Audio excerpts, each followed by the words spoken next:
हरे कृष्णा।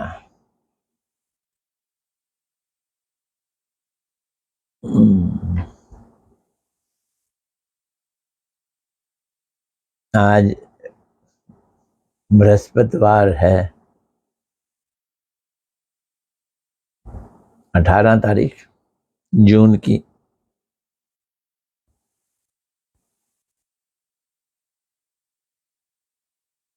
हम लोग श्रील प्रभुपाद जी का उपाख्यान,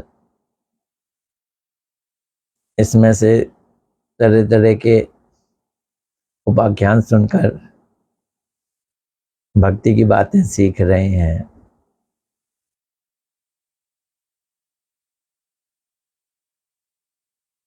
तो मेरी आवाज आ रही है कि नहीं? साउंड इज ओके प्रभु जी। वीना बल्ला जी आ गई। चलो, हरे कृष्णा। ठीक है, शुरू करते हैं। पहले गुरुदेव को प्रणाम कर लेते हैं। नमो विष्णुपदाय राधिकाय प्रियात्मने श्रीमद् भक्ति वेदांत नारायण गोस्वामी इति नामने श्री कृष्ण लीला कथने सुदक्ष उदारे माधुर्य गुणेश्च युक्तम परम वरेण्यम पुरुषम महांतम नारायणम तमाम शीर्षा नमामि। अब हम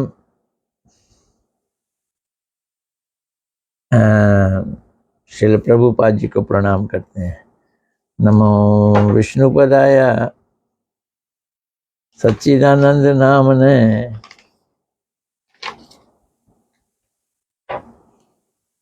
नहीं, सच्चिदानंद नामने नहीं, वो तो श्री भक्ति विनोद ठाकुर का।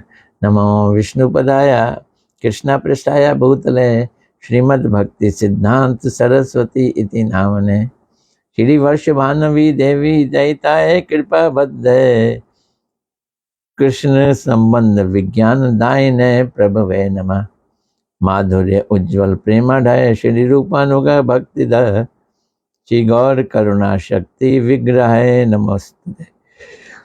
नमस्ते गौरवाणी श्री मूर्ते दीन तारणे रूपानुगा विरुद्ध अप सिद्धांत ध्वांत हारणे।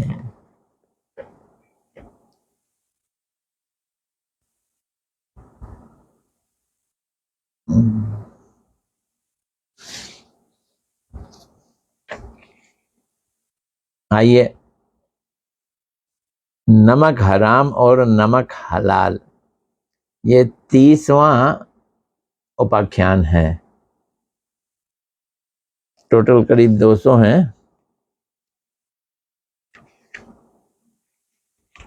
तो हम 1/3 पहुंच गए।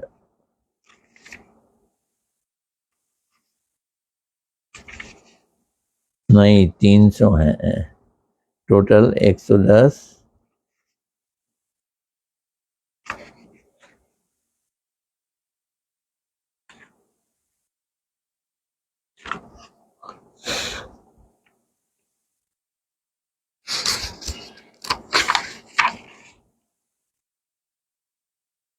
120 हैं भाई, जिसमें हम कहाँ पहुंच गए? 30 पे आ गए। 1/4 हो गया।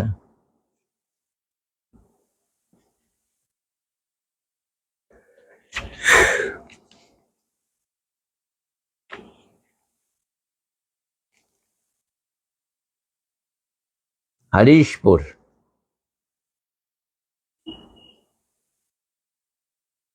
के जमींदार महाशय का कामदास नामक एक कारिंदा था। कारिंदा मैंने सेवक, कार्य करने वाला। क्या नाम? कामदास। हरीशपुर के जमींदार का। कामदास से एक बार उसके मित्र ने पूछा, अरे कामदास, तुम्हारे मालिक तुमसे कितना प्यार करते हैं? मालिक और प्यार, चलो सुन लेते हैं कितना प्यार करते हैं। तुम्हारे मालिक तुमसे कितना प्यार करते हैं?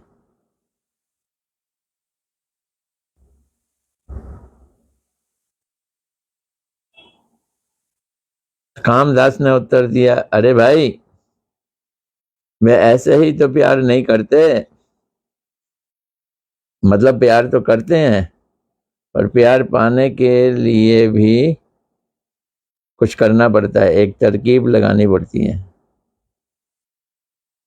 देख नहीं रहे कि वे मुझे कैसा प्यार करते हैं?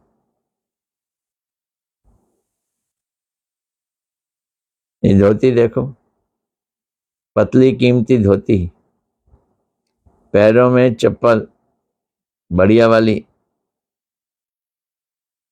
और कुर्ता, आहा, फूलों वाला कुर्ता। मेरा खाना पीना भी बाबू की जो व्यवस्था है उसी में होता है, मेरा खाना पीना भी। मेरी पत्नी और बहन को गहनों की कोई कमी भी नहीं है। मेरे बच्चों को नौकर स्कूल ले जाता है।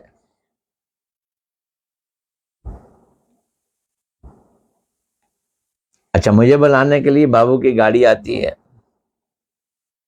इतना कुछ देखकर भी तुम पूछ रहे हो कि बाबू मुझे कितना प्यार करते हैं। बड़ी अजीब बात है। दोस्त ने दोबारा पूछा, अच्छा भाई, मालिक तो तुम्हें बहुत प्यार करता है, वो दिख भी रहा है, पर यह तो बताओ कि बाबू की तुम इतनी कृपा दृष्टि क्यों है तुम्हारे ऊपर? दूसरे दूसरे कारिंदों को तो ये सुविधा है नहीं। तो कामदास ने बताया, अरे भाई, मैं यही तो बतला रहा हूं, यही तो बतला रहा हूं, समझो। क्या बतला रहे हो भाई?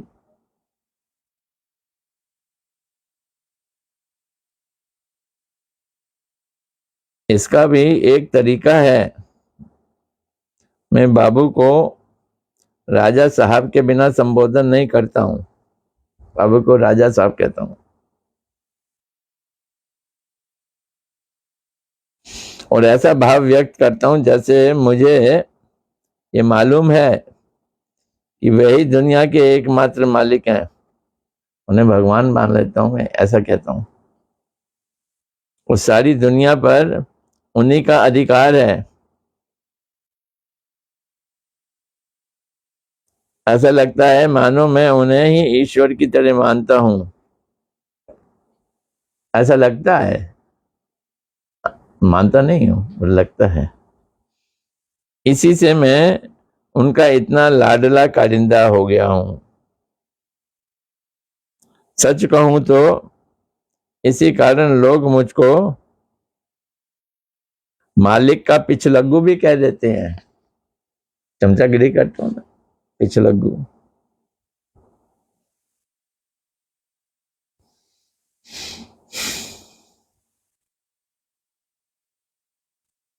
वास्तव में इस तरह ना तो प्रत्येक व्यक्ति कर सकता है और ना ही सभी को ऐसा करना आता है जैसा मैं करता हूं। हर कोई नहीं कर सकता और लोगों को ऐसा करना आता भी नहीं है। इसी बीच मुक्तिचरण नाम का बाबू का एक दूसरा करिंदा इतनी तेज चाल से यहां से जाने लगा मानो बाबू ने उसे सड़क की सारी मिट्टी को उड़ाने के लिए कह रखा हो, जल्दी जल्दी जाओ और मिट्टी उड़ाओ। कामदास ने उसे पुकार कर कहा, अरे मुक्ति भाई सर, क्या हाल चाल है? हाय हाय, तुम्हें देखकर मुझे बहुत दुख होता है। तुम बिल्कुल तो आराम से और सुख से रहना नहीं चाहते हो, बस भाग दौड़ करने के लिए हमेशा उद्यत रहते हो। देखो, मैं भी तो बाबू का नौकर हूं और तुम भी बाबू के नौकर हो।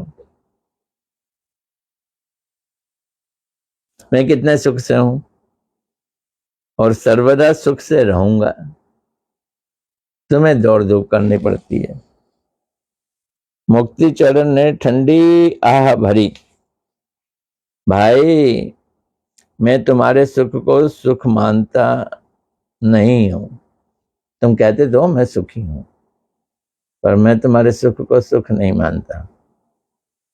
आज तुम बाबू की अनेक प्रकार से खुशामद करते हो, ये असली चीज। बाबू की क्या करते हो? खुशामद करते हो। कल अगर जरा सा भी इधर उधर हुआ तो बाबू नाराज हो जाएंगे, और जब मेरे भाई तुम्हारा सारा सुख कहाँ रह जाएगा फिर देखेंगे, जब बाबू नाराज हो जाएंगे। जिस सुख के अंत में दुख है, ये इंपॉर्टेंट थ्योरी है। क्या है थ्योरी? जिस सुख के अंत में दुख है वह दुख का ही एक रूप होता है। बोलो है कि नहीं? तुम बड़े अपने को सुखी कहते हो, और जिस दिन बाबू को तुम पे गुस्सा आ गया, सब धरा का धरा रह जाएगा।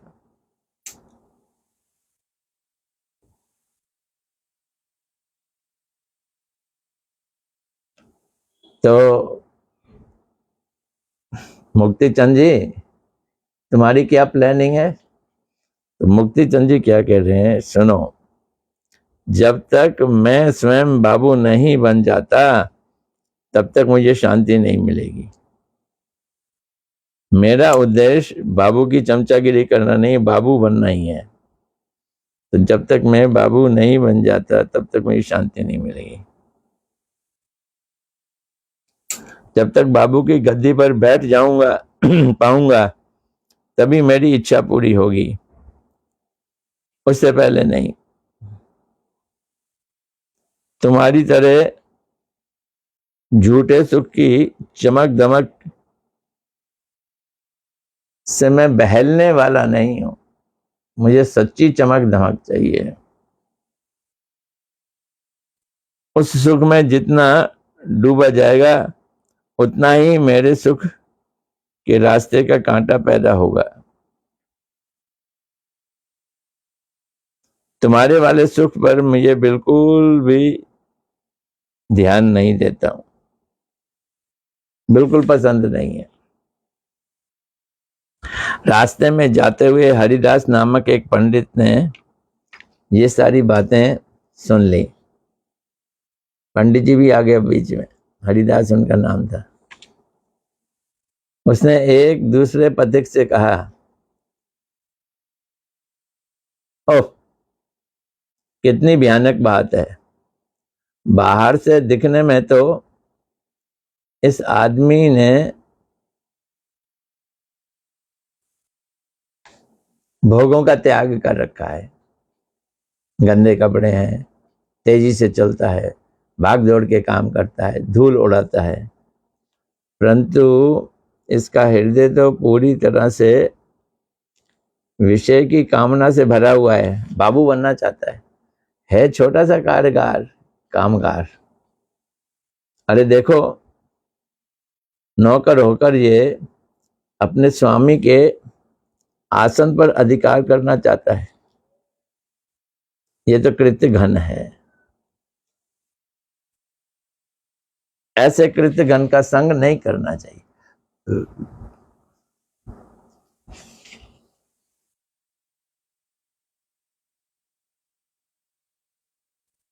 क्यों?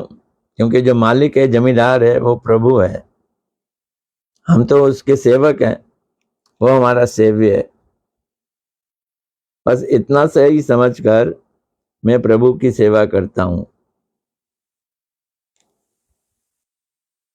इसके पीछे और कोई कारण नहीं है, और कोई मोटिव नहीं है कि मैं बाबू बन जाऊं। प्रभु मुझे सुख से आराम से रखेंगे, इस कारण से प्रभु की खुशामद करना कभी भी प्रभु की भक्ति नहीं है। तो खुशामद करना भी भक्ति नहीं है। ये तो प्रभु के प्रति विरोध है या ठगना है। प्रभु को क्या करना है? ठगना है। तो ना तो मैं मालिक बनना चाहता हूं, ना मैं उनको ठगना चाहता हूं।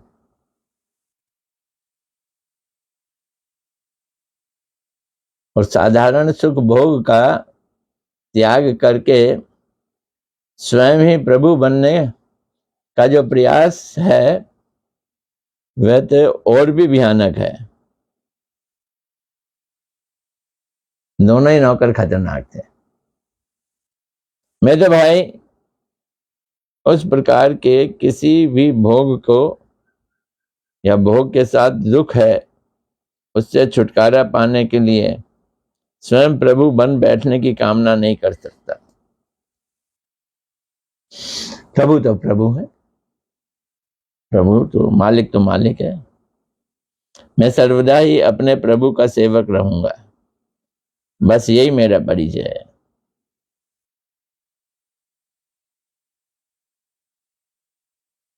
इसलिए प्रभु के घर के लोगों और उनकी आत्मीय स्वजनों की से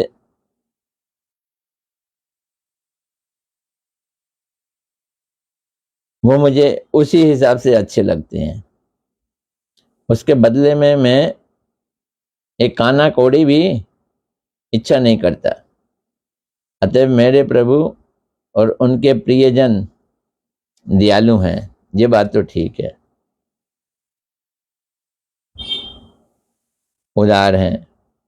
वे लोग यदि दीनहीन मेरी सामान्य तथा अयोग्य सेवा के प्रति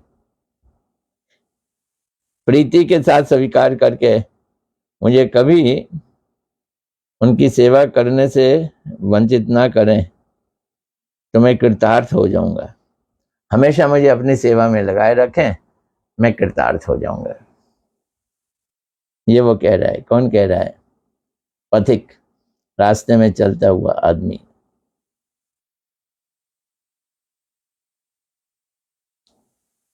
क्या नाम था उसका? नाम मालूम होना चाहिए ना। हरिदास नामक व्यक्ति। वास्तव में वो हरिदास ही है, हरि का दास, हरिदास था वो। मेरा जीवन सार्थक हो जाएगा।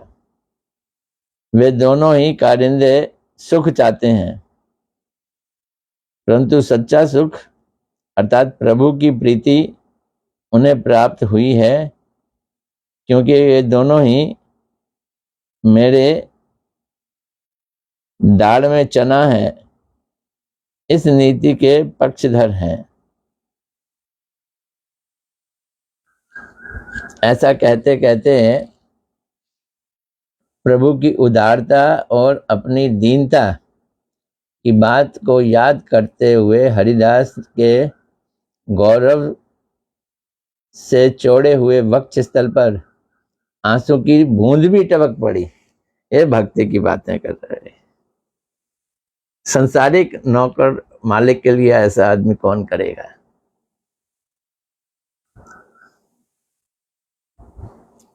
तो अब पाठक समझें। क्या पहले जिस सेवक का उल्लेख किया गया जो चापलूसी करता है वह सच्चा सेवक नहीं है, व्यापारी है। वो जो कुछ करता है उसके प्रतिदान में कुछ मांगता है।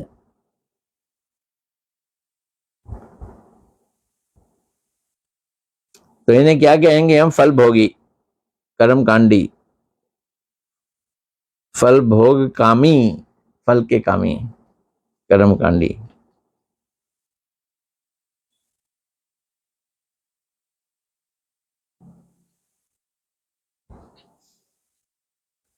तो ये भगवान की सेवा नहीं कर सकते हैं, ये भगवान के सेवक नहीं है। बाहरी तौर पर देखने पर वे धार्मिक कार्यों अथवा भगवान की सेवा में लगे रहते हुए व्यस्त दिखते हैं, और मूर्ख व्यक्ति उन लोगों को बाहरी कर्मठता को देखकर भक्त मान लेते हैं, परंतु वे तो कौड़ी दो कौड़ी तेल लो की नीति का उपासक है।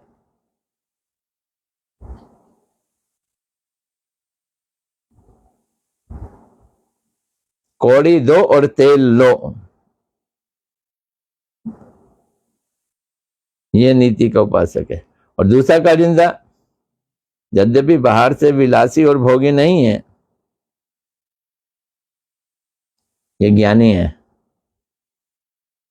तथापि वे ऐसा नमक हराम या कृतघ्न है कि वे मालिक के आसन पर ही बैठ जाना चाहता है।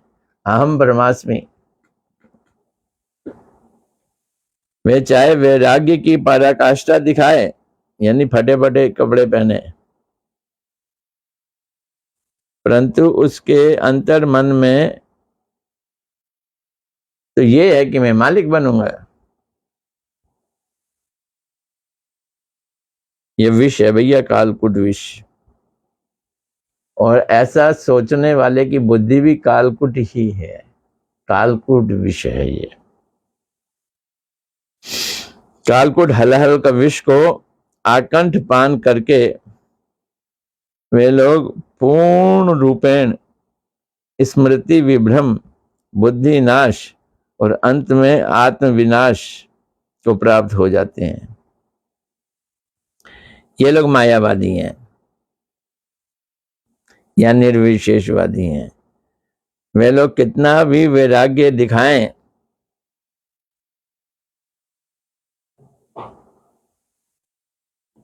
पंच उपासना भी करें, पर उनकी उपासना आडंबर है भाई, भक्ति का प्रदर्शन मात्र है। भगवान थोड़ी मानते हैं वो तो खुद बनना चाहते हैं।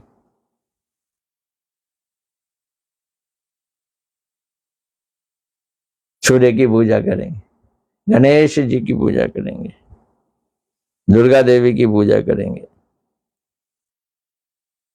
शिव जी की पूजा करेंगे, मूर्ति बनाएंगे और मूर्ति बना के बाद में विसर्जन कर देंगे।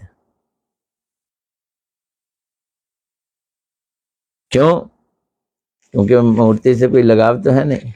लगाव कैसे? अहम ब्रह्मास्मि, मैं ब्रह्म हूं।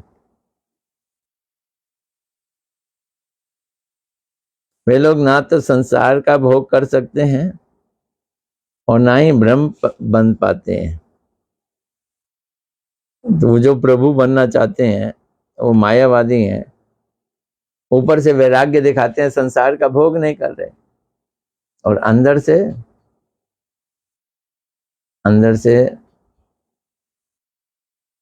ब्रह्म बनना चाहते हैं। वो भी नहीं होगा, प्रभु ही मालिक बन जाना चाहते हैं। इन दोनों प्रकार के प्राणियों में कोई भी भगवान का शुद्ध सेवक नहीं है, दोनों ही अभक्त हैं। और हरिदास जो है वो भक्त है।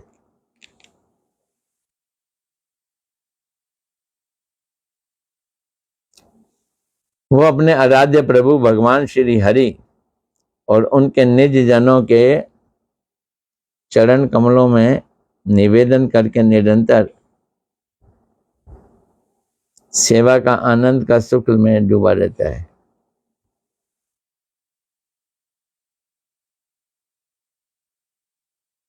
और जो भगवान तो नित्य है ना, उनका नाम नित्य प्रभु है।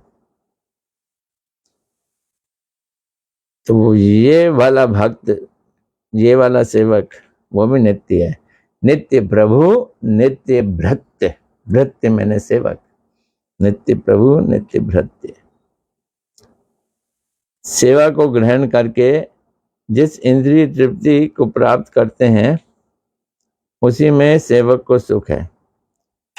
तो जो नित्य प्रभु हैं उनकी सेवा करके उनकी इंद्रियों को जो सुख मिलता है, सेवक को कोई बहुत आनंद आता है।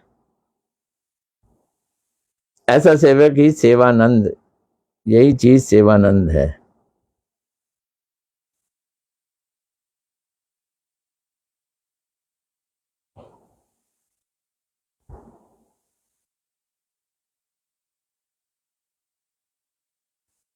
इस संसार की कृत दास प्रथा की तरह चेतनमय जगत का अशुल्क दासत्व, स्वार्थपरता, क्लेश, अभाव या शिकवा शिकायत से भरा हुआ कोई विषय नहीं है।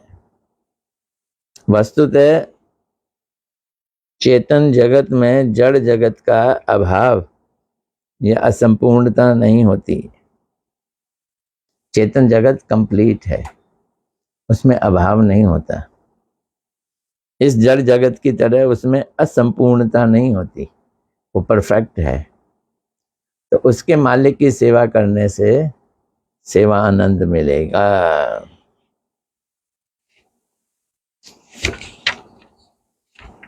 चलो एक और ले लेते हैं। ये बड़ा लंबा था, ये सिद्धांत था, कथा कम थी, सिद्धांत ज्यादा था।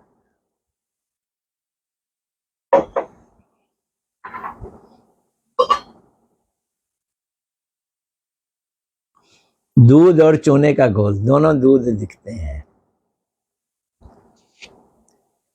एक जमींदार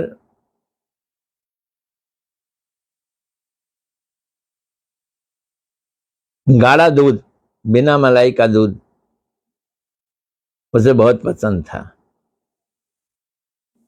जमींदार था, पैसे वाला था, दूध पसंद था, गाढ़ा होना चाहिए, मलाई भी नहीं होनी चाहिए। प्रतिदिन दोनों समय अच्छे केले के साथ गाढ़ा दूध या रबड़ी खाए बिना उसकी तृप्ति नहीं होती थी। तो जमींदार महोदय ने दूध के लिए घर पे कई सारी गायें पाल रखी हुई थी। एक ग्वाला प्रतिदिन गाय को धोता था और दूध रसोइयों के हाथ में सौंप देता था। परंतु जमींदार प्रतिदिन यही कहा करते थे कि ग्वाला और रसोइया दूध में पानी मिलाकर उनको ठगते हैं, नहीं तो दूध को इतना पतला होने का कोई कारण नहीं नजर आता। तो वो शक करता था ग्वाले पे भी जो दूध काटता था और रसोइये पे भी। एक दिन जमींदार ने ग्वाले से कहा कि ये दूध दोहकर उसे उनके पास ही लेकर आए, रसोइयों को नहीं देना। और रसोइयों को कहा तुम भी वहीं आना मेरे पास। ग्वाला एक बर्तन में शुद्ध गाय का दूध और दूसरे में चूने का घोल जमींदार के पास लेकर उपस्थित हुआ और उनसे कहा कि पहले बर्तन में हजूर कि घर का दूध है, शुद्ध दूध है, और दूसरे बर्तन में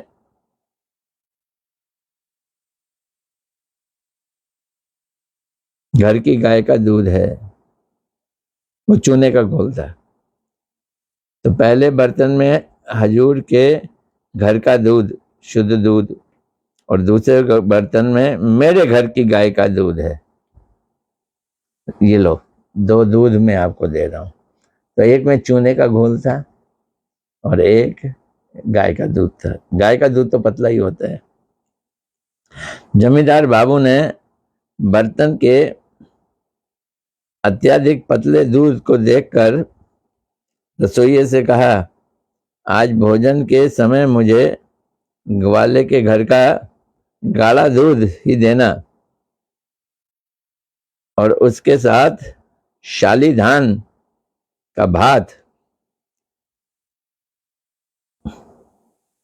और केला परोसना। कौन सा केला? अमृत सागर केला। केला का भी नाम है भैया अलग अलग। रसोइया ने दोपहर को जमींदार बाबू के भोजन के समय उनकी आज्ञा के अनुसार ही काम किया। तो गाढ़ा दूध समझकर चूने का घोल पीने से जमींदार बाबू तो मरने को हो गए, मृत्यु मुख में पहुंच गए।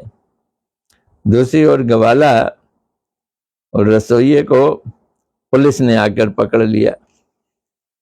तब वे दोनों कहने लगे कि उनका इसमें कोई दोष नहीं है। उनका इसमें कोई दोष नहीं है। जमींदार बाबू ने अपनी इच्छा से ही शुद्ध दूध को त्याग कर चूने का घोल पिया है।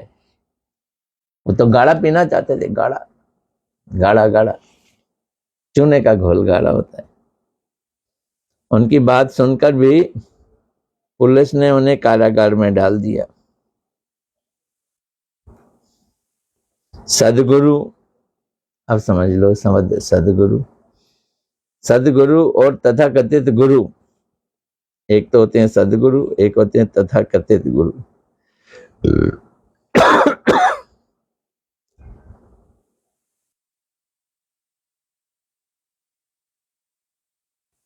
सदगुरु शुद्ध भक्ति देता है और तथाकथित गुरु कौन सी देते हैं?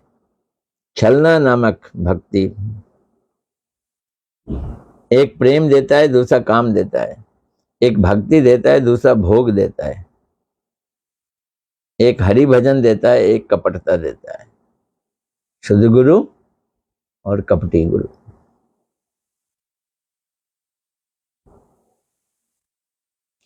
ये सभी बाहर से देखने में कई बार दूध और चूने के घोल की तरह एक सा लगते हैं।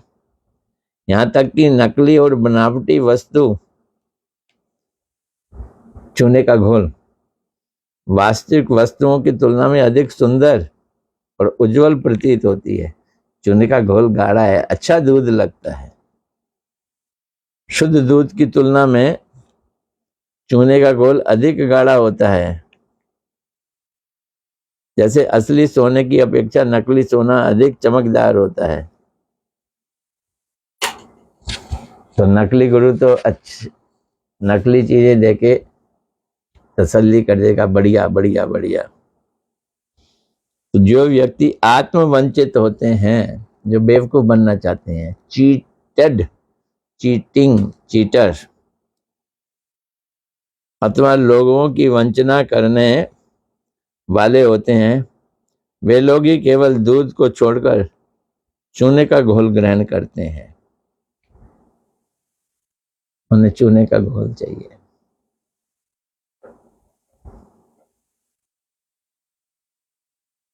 अर्थात शुद्ध भक्ति का त्याग कर विद्या अथवा छल भक्ति को, सच्चे साधु को छोड़ देते हैं और ढोंगी साधु को ग्रहण कर लेते हैं। वो उनको साधु मानते हैं, ढोंगी साधु को। इससे दोनों पक्षों के व्यक्तियों का प्राण विनाश या प्राण दंड होता है। अतः बाहर से एक प्रकार का दिखने पर भी सच्ची वस्तु की खोज करके उसी का वर्णन करना कर्तव्य है। तो क्या किया जाए भैया? खोज करो, दोनों दूध नहीं है। चूने के पानी को दूध मत समझो। सच्ची वस्तु की खोज, वेद्यम वास्तव वस्तु अत्र, उसी का वर्णन करना कर्तव्य है। स्वयं सरल और निष्कपट होने और सेवा के प्रति उन्मुख रहने से ही कृष्ण ही उसे ठीक निर्देश देते हैं। अगर कोई निष्कपट है और सेवा करना चाहता है तो कृष्ण उसको निर्देश देंगे। क्या निर्देश देंगे? सच्चा गुरु उसके पास भेज देंगे। और जो कपटी है उसको कपटी गुरु मिल जाएगा। ये समझ लो।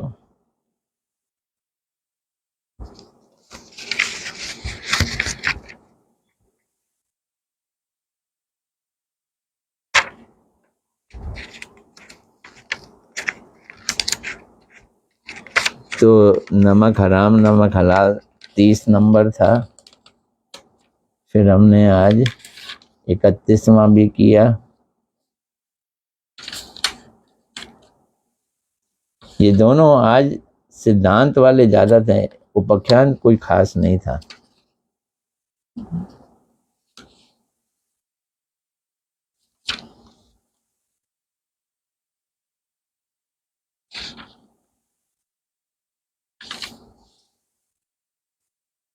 उपाख्यान मुझे याद है, मैं मथुरा मंदिर में पहुंचा था और उस समय श्रील भक्ति वेदांत वामन गोस्वामी महाराज जी भी आए हुए थे, हमारे गुरुदेव भी थे। मैं उस समय जानता नहीं था कि ये वामन महाराज जी कहाँ से आए हैं, कौन है, ये प्रेसिडेंट है वगैरह। गुरुदेव को जानता था, वो भी बहुत ज़्यादा नहीं, थोड़ा जानता था। तो मैंने वहाँ बैठ गया, बहुत सारे लोग बैठे हुए थे, मैं आगे आगे ही बैठा हुआ था। तो गुरुदेव ने पूछपात वामन महाराज जी से कहा कि कुछ बोलो। वामन महाराज जी बोलते हैं, ये तुम्हें सुनने आए हैं। गुरुदेव बोलते हैं, नहीं महाराज, ये दूध पीना चाहते हैं, ये आपका इंतजार कर रहे हैं दूध पीने के लिए, और मैं इतने समय से इन्हें चूने का घोल पिला रहा हूं, दूध दूध कह के। आज इनको असली दूध मिलेगा, आप पिलाइए। तो ये उपाख्यान वहां लागू हुआ, गुरुदेवों की आपस में। पूज्यपाद भक्ति वेदांत वामन महाराज और पूज्यपाद भक्ति वेदांत नारायण महाराज जी की बातचीत में। चलो, हरे कृष्णा। आज थोड़ा ज़्यादा टाइम लग गया। देखें कौन कौन आया है। बहुत ज़्यादा लोग नहीं दिख रहे। वीना भल्ला जी तो वहीं है, हमारी साउंड सिस्टम की देखरेख करने वाली। महक वर्मा जी आई हैं, हरे कृष्णा। रेणु गरेवाल, अच्छा जी, रेणु गरेवाल जी भी आ गई, हरे कृष्णा हरे कृष्णा। मधु झा, हरे कृष्णा हरे कृष्णा। पूजा जी, हरे कृष्णा। संध्या सानी,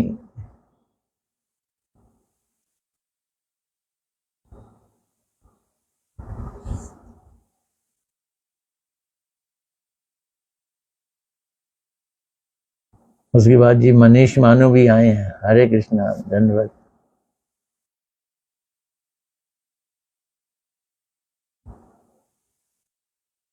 वीना भल्ला जी ने फिर कोई गुरुदेव की जय बोल दी है। संध्या सानी, हरे कृष्णा, धन्यवाद। चलो कल मिलेंगे फिर। हरे कृष्णा, धन्यवाद।